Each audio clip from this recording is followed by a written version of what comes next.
What's up, everybody? Welcome back to Vitamin Lead, your healthy dose of leadership. I am your host, TJ Reed, and I have the pleasure today of having Heather Dominick. Heather, thank you so much for joining us today.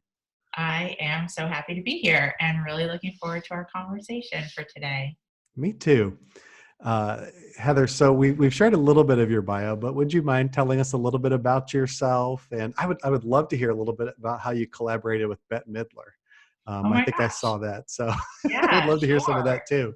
Yes, absolutely. I'll start there and then just let you lead the way in terms of what else you might want to know outside of the official bio. I definitely love sharing about my time with Bette. So that was, almost really, truly a different lifetime, but it was at my second public school that I taught at in my previous career as a high school drama teacher. I had left teaching at a high paying, affluent school on Long Island, New York, to take a job at an inner city school in Manhattan that was closer to where I lived at the time. So that move was, about self-preservation. I traded a 3-hour round trip train commute for a 20-minute walk commute.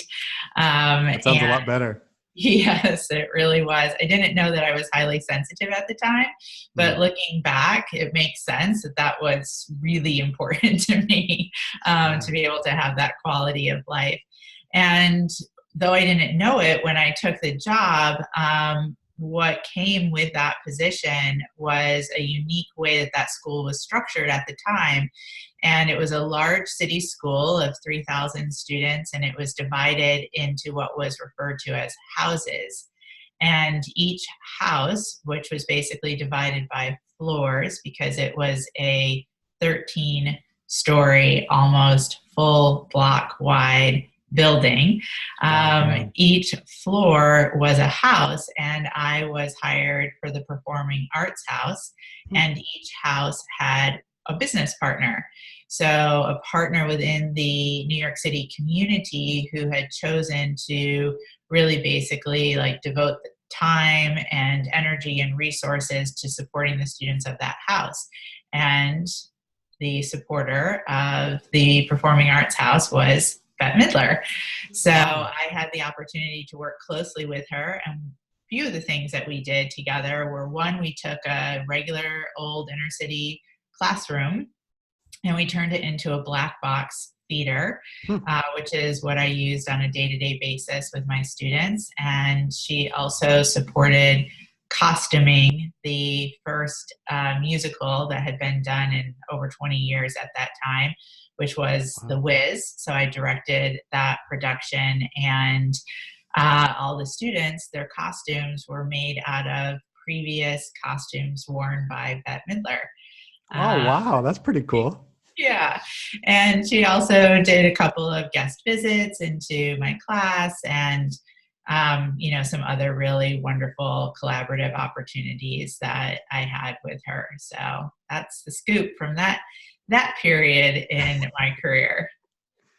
From that period. So why don't you walk us through? You said that you didn't realize that you were highly sensitive. Number one, I would imagine it's got to be a little bit more difficult being highly sensitive in a place like New York City with all of the stimuli around and all of the people. Maybe that's a little bit. Maybe you could speak to that. But then also, kind of, how did you come to that place of self-discovery of being highly sensitive? Yeah, absolutely. Well, first, I think probably just for anyone who's listening who maybe hasn't heard the term highly sensitive before, I think it's valuable to start just with a short summary explanation of what that means. And so that work, really comes from the field of psychology. And one of the primary researchers of the highly sensitive nature is Dr. Elaine Aron. And what that term really means is that there's 20% of us via the research who are born into the world highly sensitive. And so what that means is that your nervous system is wired to take in stimulation at a much higher degree than someone who is not highly sensitive. So that's anything from, sight, smells, sounds, information input, energy, you name it. So leading to the question about New York City, which I do get a lot. um, so my answer is really twofold. So one, again, when I first came to New York City, I grew up outside of the city, way outside of the city, like 5 hours north of the city, Okay. Which anyone who knows New York State is literally like a different world. Mountains, lakes, lots of trees. And yeah, I always felt a pull to come to New York City. And so when I did first move to New York City for graduate school at New York University, again, I didn't know I was highly sensitive at that time. Looking back, I can see that the city really plugged into what I now refer to in my work as one of the HSE coping mechanisms. And my former coping mechanism, or I should say my recovering coping mechanism, was pushing. So meaning that when you have that coping mechanism, you will get done what someone else who's not highly sensitive will get done, but it tends to come at a very high cost. So a coping mechanism is truly as it sounds. It's a way of coping with how your nervous system is wired. So the city at that time really plugged into how I would manage my anxiety, which is I would push my way through. And the second part of my answer to that is, again, when I first moved here, I didn't know that I was highly sensitive. And yet, intuitively, which is one of our strengths, intuition as highly sensitives, I've always been able to find very little sacred pockets within New York City. And that's one of the things that a lot of people who aren't from the city don't realize about New York City. A lot of people who are not from the city associate primarily like Times Square and Midtown. And yet the city, New York City, is very neighborhood oriented. And a lot of the neighborhoods are very quiet and really accessible. So I've always managed to set myself up within neighborhoods where I walk to just about anything and everything that I need. So I'm never dealing with a car, I'm never dealing with managing traffic. And you can kind of set up your life to be like this, little sacred community within a larger vibrating hub that is New York City. So that's that part of the journey and the answer. And then the self-discovery part is really, being on the path of self-employment. And one of the things that I share in my teachings all the time is that, if you are interested in personal growth, if you are interested in really, shifting and changing, who you are, the fast track to any type of personal growth is to start a business, because being self-employed will absolutely have you facing everything about yourself that you are meant to shift, change, and improve upon. And so absolutely being self-employed, when I brought my business across $1 million mark for the first time, it was a very overwhelming experience. And it wasn't because of the amount of income that I generated, but it was absolutely because of the way I went about it at that time. And I really entered into a dark night of the soul from that. And through that dark night of the soul, and as part of that, a lot of deep self-inquiry, I was led to Dr. Elaine Aron, and through her writing and her work, and then a workshop that I took with her in San Francisco, I learned I was highly sensitive, and that changed everything about how it is that I approach self-employment and how it is that I approach just being in my life in general. So when you talked about, thank you for sharing that. First off, thank you. I appreciate that. When you talked about the kind of the pushing aspect of it, is how do you change that as an entrepreneur, right? Or how do you maybe refocus that? Because if that's your coping mechanism to push, obviously as an entrepreneur, you're still going to have to push, but is it finding more of those sacred spaces, as you said, in New York, or what does it look like for that balance there for you? So appreciate that question. So, first of all, there's three primary coping mechanisms I've discovered within my work. And so I refer to them as the HSE coping mechanism of pushing, as we've talked about, the HSE coping mechanism of hiding, and then the HSE coping mechanism of combo plattering, which means that you flip flop back and forth between the two, pushing and hiding and pushing and hiding.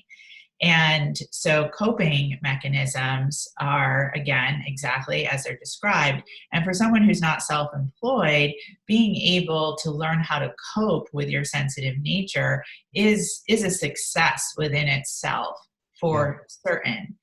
And if you're interested in being self-employed as a person who's highly sensitive, then it is really necessary that you learn to shift and go beyond coping into creating, because that really is the act of entrepreneurialism. It's an act of consistent creation.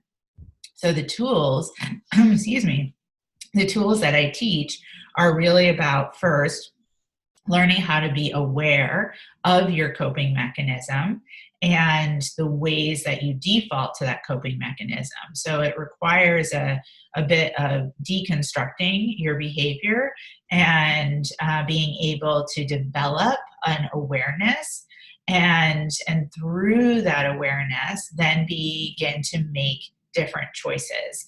And this is what the tools that I've developed support in creating. And it's an ongoing process, right? Yeah. So, part of what I teach is the process of transformation, which is that first phase is awareness.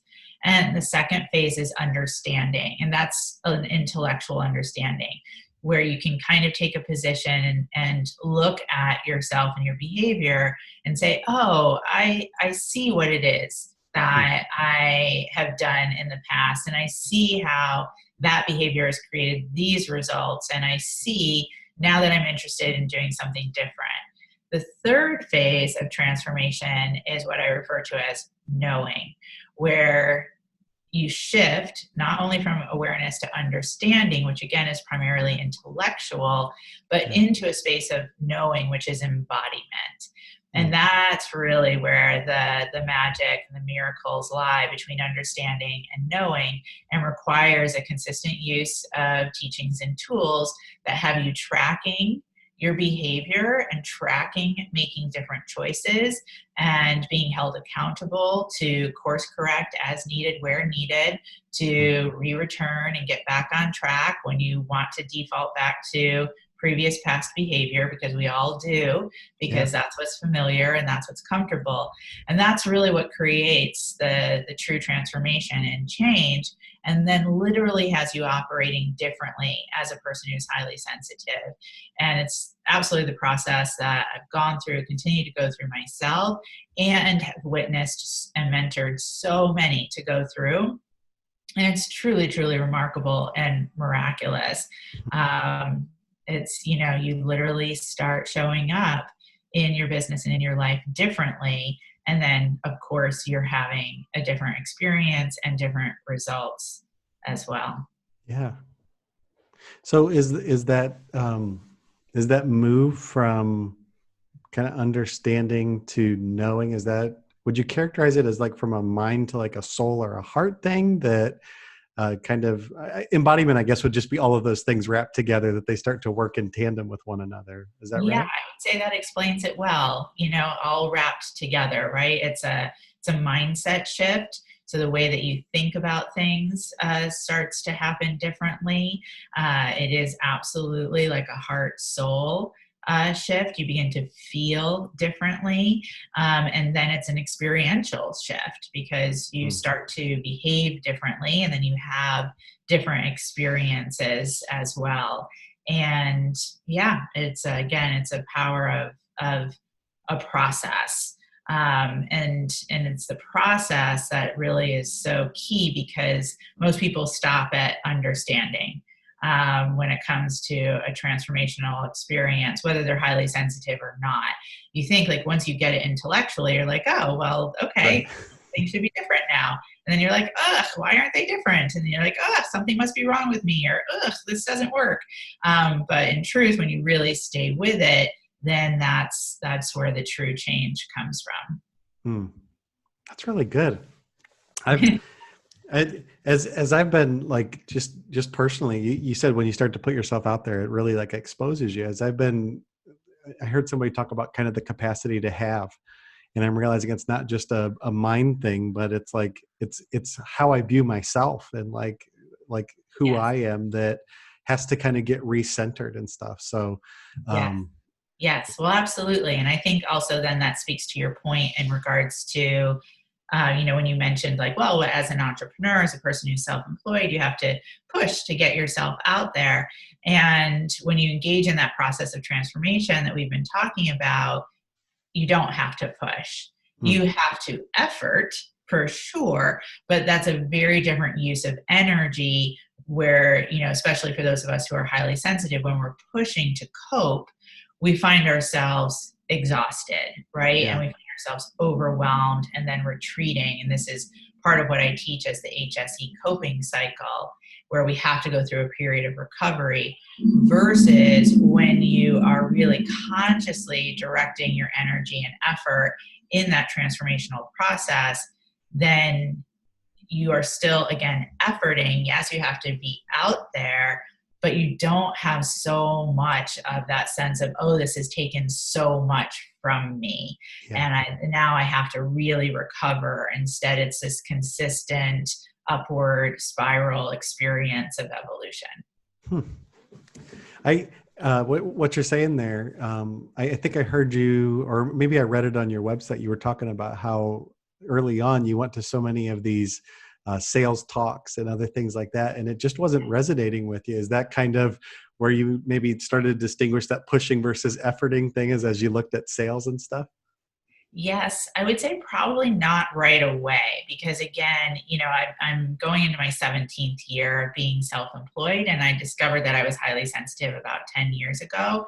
So I Okay. had a good solid like 7 years there where, I was absolutely in that pushing mode. Are you Uh, grateful for those 7 years? I guess would be my first question. yeah. Well, in retrospect, I think there's always value and gratitude, right? And Sure. recognizing like, oh, I wouldn't be where I am now without that experience. Would I choose to repeat and do as I did? Absolutely not. Yeah, that makes total sense. Yeah, yeah, but I learned so much. I learned so much.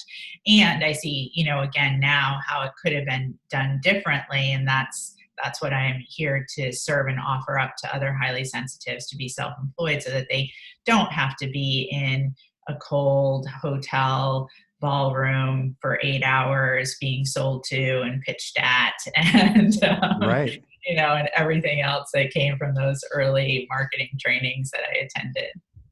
I watched some of the YouTube videos of the seminars you do in it, and just some of the recaps and stuff. And it seems like it's a very uplifting, kind of powerful experience for the people that come together there. I so appreciate that because we work really hard as a Business Miracles team to really ensure that the environments that we provide our in-person training retreats are really oriented to the highly sensitive so that the learning environment is really at its utmost supportive. So for example, we always aim to have our training retreats in sunlit, naturally lit rooms Mm. where we have control over the temperature. We don't start the day until around 10 a.m. And especially because we have a lot of international travelers who attend, and plenty of breaks and tea and other aspects to again support it being a really keenly attuned learning environment for the highly sensitive. Yeah. Now that you mention it, you can see all of those things in place, at least like the lighting and Oh, that's thank you. that's really cool as I reflect back on it there. Thank you. Um, so you start to get more opportunities with your business starts to take off, you realize this about yourself. Like, what are some of your check engine lights when you start to effort and get going in it? What are some of those things that just kind of go, okay, I need a little bit of a break right now, or I'm not bringing who I want to this in this season of my business? Yes. Well, I would say honestly, now I don't have very much of that, only because, I've engaged in core practices for such a period of time now that I've been able to arrange my business and my life to really support my highly sensitive nature. And Okay. that's really what I aim to teach others to be able to do, and that is 100% possible.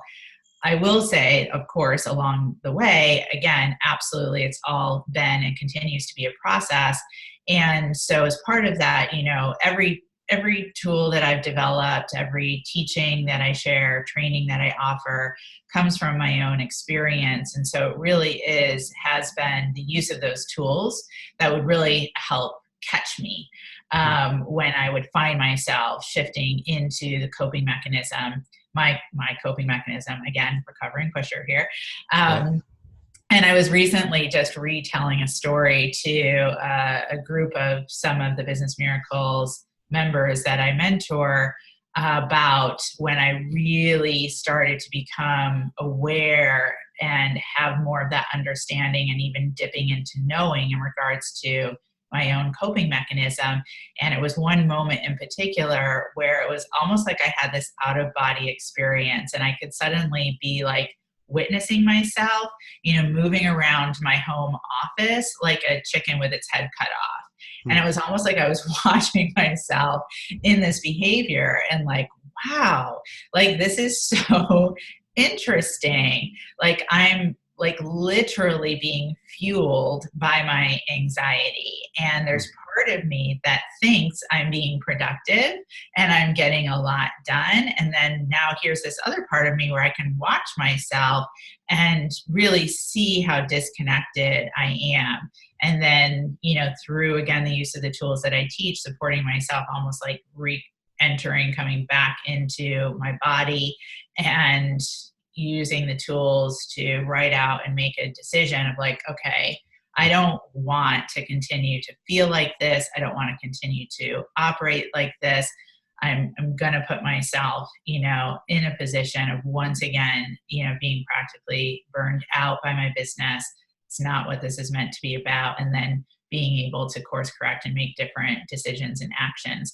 So lots of different moments like that. And that's what happens when you're engaging in the transformation is behavior that once you thought was the only option and you categorized as normal, you start to have a different experience of, and then you are able to be in that witnessing position, catch yourself, and literally make a different decision, make a different choice, behave differently. It's where the name of my business comes from, Business Miracles, because I've been a student of the psychological and spiritual curriculum of A Course in Miracles for over 30 years now. And in that teaching, the definition of a miracle is a shift in perception.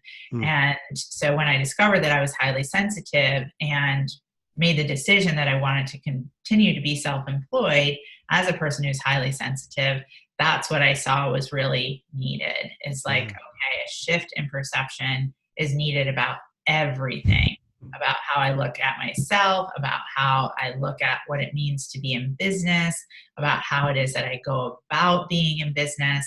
And, and again, now that's everything that I teach and share with other highly sensitives. It absolutely requires a shift in perception. What you thought was okay, what you think is how you have to do it, all gets turned on its head, for the best of reasons and the best of outcomes. Wow, I love that. What a gift that is, right? Like the shift in perception. Yes. Those kind of hallmark moments in my life, I would say that absolutely defines them. That shift in perception of seeing the world differently than I had seen it up to this point. For sure, for sure. It sounds so simple, and in so many ways it is, and yet it's really truly profound, and it really also requires practice and process. Hmm. So I have one more question for you, and then I'd love you to share ways that our listeners can connect with you, Heather. What strengths do highly sensitive entrepreneurs or business leaders who are highly sensitive bring to the work culture uh, that would just really transform, that maybe we don't see it sometimes, but they bring great gifts to the culture of our work? Yes, we really, really do. So I really appreciate you bringing that forward. In my work, I've identified what I refer to as the top 12 HSE strengths and the top 12 HSE shadows.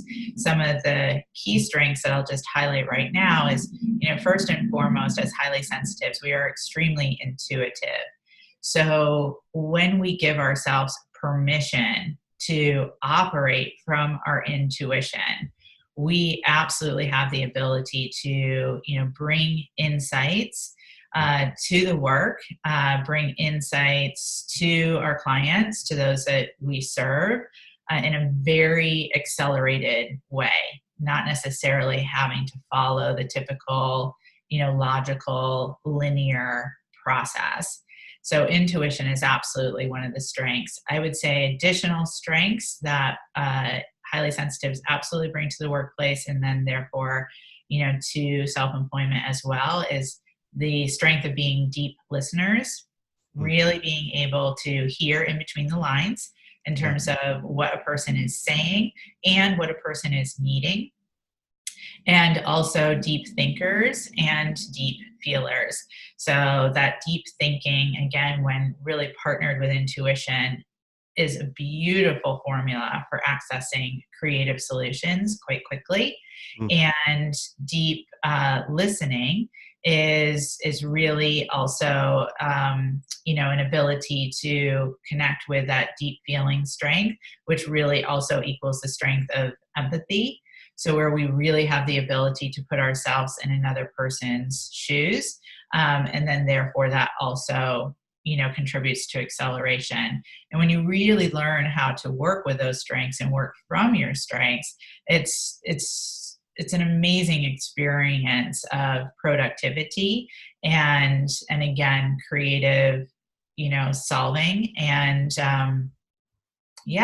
just a real beautiful higher level of contribution to bringing a person or a project from a point of difficulty or a point of pain into a place of solution or a place of purpose. Mm. Well, thank God for highly sensitive folks and what they bring to this world. It's so true. It's so true. We just need to, first and foremost, really accept that what we have to bring to the table is of value, even though it doesn't look like the other 80%. That's the golden key right there. Mm. Oh, that's awesome. Well, I'm grateful for you, Heather. Thank you for joining us today on Vitamin Lead. How can our listeners, especially those that would really identify with what you're saying about being highly sensitive entrepreneurs, like how can they connect with you and maybe take that next step with you? Yeah, for sure. Well, I would say, as you've been listening, if you have a sense of like, oh my gosh, this might be me, or even, oh my gosh, this might be somebody that I know, I definitely recommend going to www.hsequiz.com. And what you'll find waiting there really is more of a self-assessment than a quiz. It's an assessment that builds upon the work of Dr. Aaron, and will really have you coming to a place of understanding if you are highly sensitive or a highly sensitive entrepreneur. Once you take that quiz, that assessment, you will discover if you are either somewhat of an HSE or a super HSE, or if you're like me, a super uber HSE. And then depending on where you fall on the spectrum, you'll receive a free success guide that will give you steps that you can begin to work with and take and have yourself supported in that shift of perception that we've been talking about here together. And that's a great place to start. So again, that's hsequiz.com. I can attest to it, Heather. My wife is a highly sensitive entrepreneur herself and scores high on that third level, just like you had said. So it's very helpful, and she's been able to look through some of those resources as well. So thank you for that. That's a gift. I love hearing that. I so appreciate that. Well, thank you for being here with us, Heather. We will get on that quiz, and thank you, listeners, for listening to Vitamin Leads, Your Healthy Dose of Leadership. We will look forward to talking to you again real soon.